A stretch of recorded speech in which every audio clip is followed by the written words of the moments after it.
Hello, so today we're going to do a brief overview of all the units that provide some sort of utility to your board. When I'm talking about utility, that's things like sundering and shredding, ways of reducing armor and magic resist, as well as having some sort of anti-heal or other team-wide effects that might help you out. So for example, Fiddlesticks here has the ability that he can shred in addition to doing damage. So we're going to talk about all these units. This is kind of going to be an overview, and these are usually important units that you can usually slot into your board to help apply some of this utility until you can build utility through items or augments or otherwise. Before we get into all of the units that I'm going to talk about today, please make sure to like and subscribe because it does help me out as a small content creator. Also, you can check out memberships if you want additional content and also another means of supporting me, or if you want coaching. And then there's my art store, which is linked on the YouTube. This is going to get updated dramatically over the course of April because I have to cram a bunch of art before convention starts. So if you're looking at stuff or you want to get some stuff to hang up in your room, you can check that out as well. Now, let's go through all of the units. So first, I'm going to talk about stuns. So these are all the units I think that stun in this set, or these are the primary ones. So a stun basically is a way of interrupting the opponent. It basically causes them to basically pause or be unable to act for a certain amount of time. So there's a wide variety of units that stun. Early game units, Zyra has a stun on the first unit that she hits, and Alistar has a stun on the unit that he hits, so 1 hex range. But these are very small stuns at 1 second. Galio, a 3 cost, has a 1.5 second stun. Mordekaiser has a 1.25 second stun, and then Varus, which is a backline unit, does have a 1 second stun when he fires and hits with his chain on his cast. The main stun units, however, the ones that you're going to be thinking about if you want to apply stun, are usually going to be Sejuani or Leona. So Sejuani has a massive 2 second stun where she throws it to like enemies within 3 hexes, which is insane. Like she gets like a little circle around her. And then Leona also has a 2 second stun where she goes towards the largest clump and she stuns the center of the clump. It's only the center unit with Leona, however. She's not applying it to a large variety of units, so Sejuani is the main stun unit that you would want to think about when you're playing this set. Additionally, Kabuko has a stun, and it becomes a really massive stun if you get Cyberboss in. So if you're looking for a max cap unit to play, Cyberboss with Kabuko can give you a lot of stun. Kayn also has a knock-up, which kind of is like a stun, but a little bit different, just like league terms and stuff. And that's for 1.75 seconds. But, you know, your mid-game, usually if you're looking for stun, it's going to be Galio. If you're looking to cap out your board and just have like a useful unit, if you can get Sejuani to cast, she's similar to like Elise in set 13. You could think about her. She just applies a really large stun and can sway a fight very easily. Now, Shred and Sundering. So, Sundering is the reduction of armor. Usually when units have a Sundering effect, it comes in 2 ways. It's either a flat reduction of armor, which isn't that great, or it's going to be a percentage sundering, which is usually 20%. Now, 20% sundering is going to be less than you would get from an item. So usually, like for example, the Last Whisper, if you read it, it 30% sunders. So in order to cap out your damage late game, you usually want to build some sort of shred or sunder item. Shred being for reducing magic resist, sundering for reducing armor, based on if you are playing an AD or an AP comp. However, leading up to the end of the game, you often want to focus on knowing certain units that have this effect, because it can allow you to postpone making the items until a little bit later. It can also help optimize your damage in your mid game until you make it to your late game, things like that. So if we're thinking about the main sundering units, you have Darius, who sunders, and then you have Jhin, who also sunders. Which is great because they're both low cost units, they're both 2 costs, and Jhin especially has 3 traits, which makes him pretty easy to slot into many different boards. If you're looking for Shred, however, it's pretty much just Fiddlesticks, I think. So Fiddlesticks has the 20% Shred effects when he applies all his tethers, but it does hit multiple units, which is a really big plus for Fiddlesticks. And then Viego late game also has a shred effect, which is really good for capping out your board, especially if you have a mixed damage type of board. You might be focusing more on applying sundering earlier, and then Viego can cap that out with shred without needing the extra components.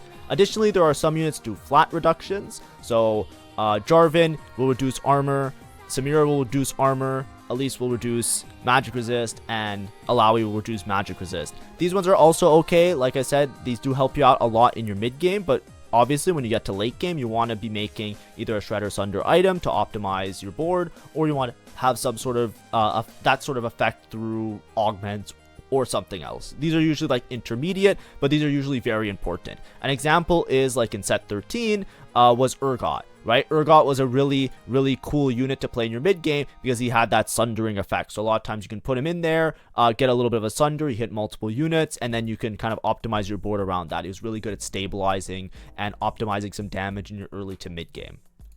In terms of anti-heal, so anti-heal is basically like similar to Shred and Sunder. It's one of the big three that you usually try and build towards. But anti-heal, like Burn Wound, is usually for reducing healing. So it's really important if you're playing against boards to have a lot of Omnivamp. And it's really good to help you optimize in order to take down really strong front lines that seem to like live forever or have a huge amount of healing through the means of tank items, like something like a Redemption or other stuff like that. Either way, Renekton is the only unit that has that, so anti-heal is going to be a little bit harder to get by through units themselves, so be aware of that. But if you need to, Renekton has it built in, so if you get an early Renekton, it's just more of a reason to play Renekton if you can. In terms of other types of utility, there's also chilling. So chilling is just like, you know, reducing attack speed. It just makes them attack a little bit slower. Sometimes chills turn into stun. That's not the case with particularly these units. However, Braum and Nico have a chill effect. This isn't something you usually like build towards. It's not something you really get from items or augments or stuff. It's not super important a lot of times, but it could be really important, especially if there's units that ramp up with attack speed. It could make a fight difference, but usually this is just a bonus of usually playing these units. The other stuff that I've been showing you, like Shred, Sunder, Anti-Heal, those are the ones that you usually play towards more aggressively, having on your board. And then finally, I just wanted to introduce a couple other units that have kind of nice passives that might be able to help out your board in different ways. So Sejuani and Mundo both have passives that allow them to get more use out of tank items or synergies or stuff like that. Namely, Sejuani gains more armor and magic resist from all sources, so she can basically like get 30% more armor and magic resist, which will help her tankiness. It also makes it really beneficial if you're playing Vertical Bastion with her, or if you have additional tank items that she can get a little bit of extra juice, a little bit of extra value by having those items on her. Mundo is a 1 cost, so it isn't as apparent, right? Sejuani already has some other effects where it's like, hey, you want to maybe play her for stun, so like it matters a little bit more. Mundo does gain 30% more max health from all sources, and he's a bruiser. Playing around a bruiser front line, he can be a little bit more extra oomph with that extra HP that he gets. Leona has an effect additional to her like regular effect and like a little bit of a stun. She also does bonus magic damage, or sorry, she allows your team to do bonus magic damage for an additional amount of time. So basically, enemies that are damaged by her ability, they'll take extra bonus magic damage that scales off of her, I believe that's magic resist, I'm pretty sure, or I don't know what this is. Scales off of this purple circle. I think it's magic resist. And then, I remember in the game it's blue. Maybe they just changed it on this website.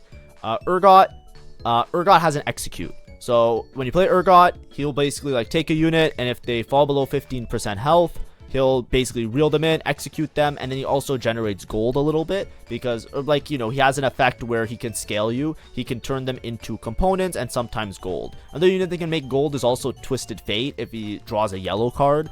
But, you know, I wouldn't necessarily think about these units in terms of playing them for gold. Urgot is really good because he's a 5 cost as well, so he just has really good stats and he does a lot of damage, so he's just easy to slot into your board. But if you're looking for somebody to throw onto your board, these units might end up making a little bit of extra use out of some extra components, or they might work out to do a little bit of extra juice for your board, either in the form of the execute or doing allowing your team to do a little bit of extra damage in terms of the Leona. One thing to note, however, is that a lot of these units, you might, like cast times and stuff like that is really apparent. So, you know, as much as I'm like showing you, hey, these are all the units that can stun, I showed you, hey, those are the units that can shred and sunder. A lot of it's tied to their abilities, especially in terms of stuns. So just be aware of that. Something like a Sejuani, she has a really high mana threshold, and a Leona, if you just throw them in without any items or without having them 2-starred, a lot of times they'll die before the stuns, and then they're not really as useful. So a lot of times it's not super impactful, like, but it's just a tidbit of knowledge. Just like, you know, try your best to, like, you know, if you're building these items similar to how Elise was in set 13, if you played set 13, just put like some sort of mana frontline item on them to make them a little bit more effective at doing their abilities, and that applies to a lot of these utility units. So that's it for today. It was a little bit of a shorter video, of course. I'm just trying to take it easy today. I had a really busy day. I went outside and stuff. So just these are some units. Like whenever I start a set, I always make sure to make note of these units. I will probably mention these units a lot more throughout many of my other videos. There might be some units that I missed that maybe have a little bit of an effect as well, but I didn't, like, you know, maybe I didn't mention them. That's fine. If there's other units that you want to keep track of, that's all right. But a lot of times with these utility units, they're really good because if you can just slot them in, they can often help out your board, especially in terms of the shred and sunder units. Shred and sunder units are amazing, and they can often optimize and sway a lot of fights in your early and mid game. And then these are things that until you have your items or until you fix your board up, you can kind of fix that later. It kind of helps you along the journey. So these are all the units that I would kind of keep in the back of my mind as you start to get accustomed with set 14. So just be aware of that. Have fun. Have a great day, and see ya. Bye-bye.